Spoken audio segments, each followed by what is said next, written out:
हाय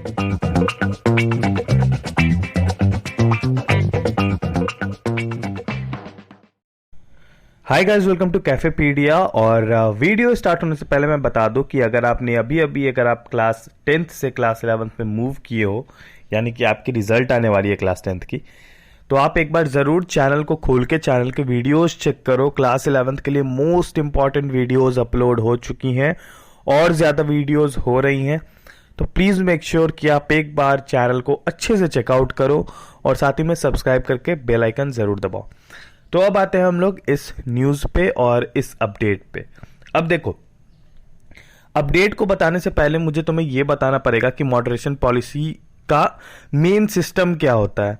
अगर आपको किसी ने यह बताया है कि मॉडरेशन पॉलिसी मतलब पास करना होता है, then maybe you are wrong.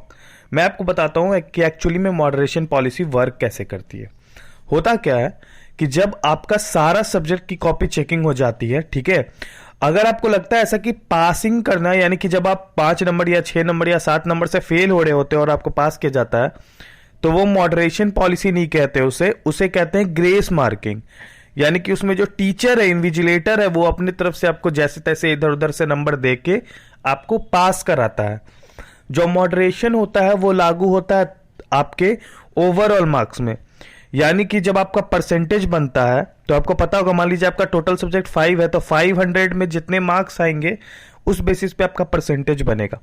यानी कि जब आपका परसेंटेज बनता है, यानी कि जब आपका मार्क्स पूरा एडअप हो जाता है हर सब्जेक्ट का, तो उस मार्क्स में आपका कुछ मार्क्स ऐड किया जाता है फ्रॉम द बोर्ड, और उसे ही कहते हैं मॉडरेशन पॉलिसी। मॉडरेशन पॉलिसी वैसे ही वर्क करती है। जैसे कि इस साल अगर क्लास 12 की बात करें तो आई थिंक 56 मार्क्स जो है वो ऐड हो रहे हैं हर बच्चों में, यानी कि सभी में 56 मार्क्स ऐड होंगे, जहां तक मैंने सुना है, नॉट सो श्योर।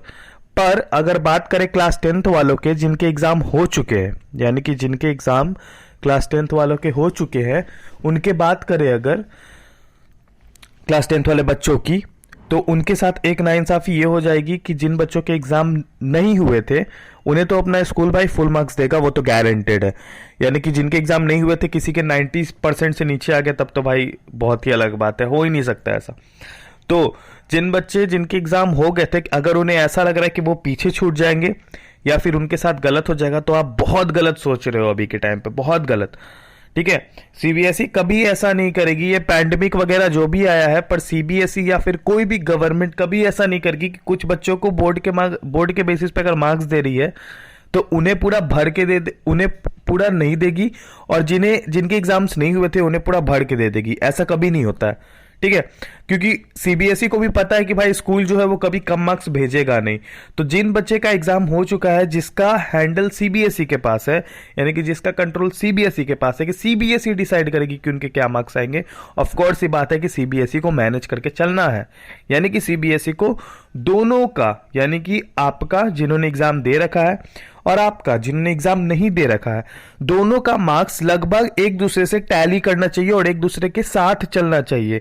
ये ना हो कि जिनका एग्जाम जो है वो नहीं हुआ था उन्हें 95 93 आ रहे हैं और आपके 70 73 आ रहे हैं, ऐसा नहीं होता है। ठीक है, तो आप इस बात से बिल्कुल टेंशन फ्री रहो कि उनके मार्क्स बहुत ज्यादा आ जाएंगे, आपके बहुत कम आ जाएंगे, ऐसा नहीं होगा। जब मार्क्स आएंगे तो दोनों के बिल्कुल एक ही आसपास आएंगे और बगल बगल में आएंगे। ठीक है, अब मैं आपको एक बात बता देता हूं कि जो कॉपीज है वो इतनी ज्यादा लीनियंट चेक हुई है इस बार, इतनी ज्यादा लीनियंट। अगर आपको नहीं पता हो, ये सब न्यूज में नहीं आता है, लेकिन जो अंदर की बातें होती है वो यही होती है बेसिकली कि आपके कॉपीज बहुत स्मूथ चेक होते हैं सीबीएसई में हमेशा से। मैं आपको बता देता हूं, अभी से 2 साल पहले की बात, फिजिक्स का पेपर बहुत ज्यादा हार्ड आया था हमारे टाइम। ठीक है, तो उस समय सारे बच्चों ने पिटीशन वगैरह फाइल की थी। अब मीडिया में कभी भी सीबीएसई अपने आप को डाउन नहीं दिखाने के लिए वो कभी ये नहीं बोलेगा कि हम लोग पिटीशन के अकॉर्डिंग हम लोग वर्क कर रहे हैं। ऑफ कोर्स ये बात है, उन सबको भी डर है, उन सबको भी बच्चों के फ्यूचर का सोचना पड़ता है। तो उन लोगों ने हर बच्चों को लगभग फिजिक्स में अच्छे मार्क्स दिए थे। कोई भी बच्चा लगभग फिजिक्स में नहीं फेल किया था, सब बच्चा केमिस्ट्री में फेल किया था। तो ये हुआ था 2 साल पहले, जिस समय मैंने 12th का एग्जाम दिया था। वही सेम चीज मैं आपको समझाना चाह रहा हूं कि अगर आपको ऐसा लगता है कि आप इस बार फेल करोगे, उस समय तो सिचुएशन बहुत अलग थी, पर इस बार सिचुएशन बहुत अलग है। इस बार कोई चांस ही नहीं है गाइस फेल करने का। तुम लोग जो बेफालतू का डर रहे हो, मुझे 1000 से 2000 कमेंट ये आ रहे हैं, सिर्फ और सिर्फ ये आ रहे हैं कि भैया मुझे डर लग रहा है मैं फेल ना हो जाऊं, मॉडरेशन पॉलिसी लगेगा नहीं लगेगा एंड दिस डैट। मैं तुम्हें बस ये कहूंगा भाई, टेंशन लेने की जरूरत नहीं है, एकदम चिल आउट रहो। रिजल्ट एक चीज होती है ऐसी जो कि आएगी ही भाई, तो एकदम चिल आउट रहो और रिलैक्स करो। ऐसा मत सोचो कि तुम्हारे कम मार्क्स आएंगे, तुम्हारे मार्क्स बहुत बढ़िया आएंगे। इवन कि मैं इतना गारंटी दे सकता हूं कि जितना तुमने एक्सपेक्ट करा है खुद से, उससे तो ज्यादा ही आएंगे। तो इस बार एकदम चिल आउट रहो, सारी मॉडरेशन पॉलिसी का ध्यान रखा जा रहा है, आपको मार्क्स बहुत अच्छे से दिए जाएंगे। और हाँ, आपको मार्क्स एडअप किए जाएंगे सीबीएसई की तरफ से, ताकि दोनों तरह के बच्चों के, यानी कि जिन्होंने एग्जाम नहीं दिया था और जिन्होंने दिया था, दोनों के जो मार्क्स है वो टैली कर पाए। तो इसी के साथ आप अपना ख्याल रखना, मैं भी अपना ख्याल रखूंगा। बाय बाय, और चैनल को सब्सक्राइब कर देना अगर न्यूज सुन के अच्छा लगा हो। टिल देन अपना ख्याल रखना, bye bye, take care and piece.